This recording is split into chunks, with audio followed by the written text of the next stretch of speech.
کبھی سوچا ہے کہ اگر اپنی ساری پریشانیاں کسی اور سے بدلنے کا موقع مل جائے تو کیسا ہو؟ آج ہم محمد حسین آزاد کی ایک ایسی ہی لازوال تمثیلی حکایت پر بات کریں گے جو انسانی فطرت اور ہمارے اٹھائے ہوئے بوجھوں کی حقیقت کو بڑے دلچسپ انداز میں سامنے لاتی ہے۔ اور اس کہانی کی جڑیں جناب ایک بہت گہرے فلسفے میں ہے جسے عظیم فلسفی سقراط نے ان الفاظ میں بیان کیا تھا۔ یہی وہ خیال ہے جو ہماری پوری گفتگو کی بنیاد ہے۔ تو کہانی شروع ہوتی ہے ایک خواب سے۔ ایک بہت بڑا تجربہ کیا جا رہا ہے۔ سلطان افلاک یعنی آسمانوں کے بادشاہ نے انسانوں کی سب سے پرانی اور عالمگیر شکایت کو ہمیشہ کے لیے ختم کرنے کا فیصلہ کیا ہے۔ ذرا تصور کیجئے، ایک میدان ہے اتنا وسیع کہ سوچ میں بھی نہ سما سکے۔ دنیا بھر سے لوگ آ رہے ہیں اور اپنی مصیبتیں، اپنے دکھ، اپنے غم وہاں پھینک رہے ہیں، اور دیکھتے ہی دیکھتے وہاں غموں کا ایک ایسا پہاڑ کھڑا ہو جاتا ہے جو بادلوں کو چھونے لگتا ہے۔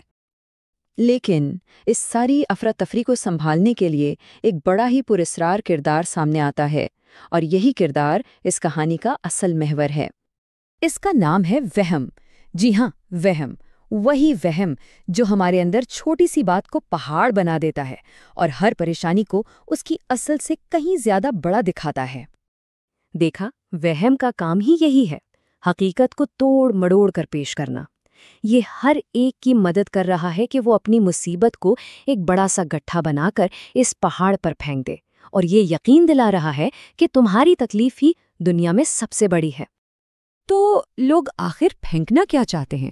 اور اس سے بھی زیادہ مزے کی بات، وہ کیا چیز ہے جسے وہ سینے سے لگائے رکھنا چاہتے ہیں؟ چلیں دیکھتے ہیں۔ لوگ بھاگ بھاگ کر، دوڑ دوڑ کر اپنی ظاہری چیزوں کو پھینک رہے ہیں۔ کسی کو اپنی غربت سے نجات چاہیے، کسی کو بیماری سے، کسی کو اپنے بڑھاپے کی نشانیوں سے۔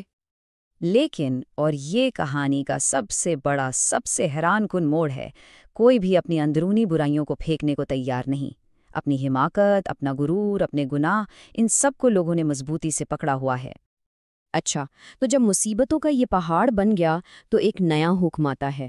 اب سب کو اجازت ہے کہ اس ڈھیر سے جو بوجھ پسند آئے وہ اٹھا لے۔ آئیے ایک مثال دیکھتے ہیں۔ ایک بزرگ تھے، بڑے عزت دار مگر بے اولاد تھے، اور انہیں کالنج کا شدید درد رہتا تھا۔ انہوں نے سوچا اس درد سے تو ایک بیٹا بہتر ہے، اور انہوں نے ڈھیر سے ایک بیٹے کا بوجھ اٹھا لیا۔ مگر یہ نیا بوجھ، یہ نافرمان بیٹا اتنا ظالم نکلا کہ وہ بزرگ چیخ پڑے، کہنے لگے، خدا کے لیے مجھے میرا پرانا درد ہی واپس کر دو، وہ اس عذاب سے 1000 گنا بہتر تھا۔ لیکن اب بہت دیر ہو چکی تھی۔ اور یہ صرف ایک آدمی کی کہانی نہیں تھی، پورے میدان میں یہی حال تھا۔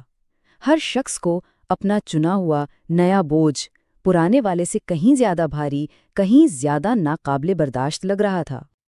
اب جب ہر طرف یہ پچھتاوا اور مایوسی پھیل گئی تو آسمان کے بادشاہ کو رحم آیا، اور اس نے ایک بار پھر مداخلت کرنے کا فیصلہ کیا۔ تو حل کیا نکالا گیا؟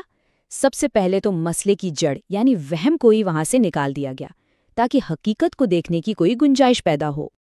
اور وہم کی جگہ کون آیا؟ ایک نئی پرسکون طاقت جسے ہم صبر کہتے ہیں۔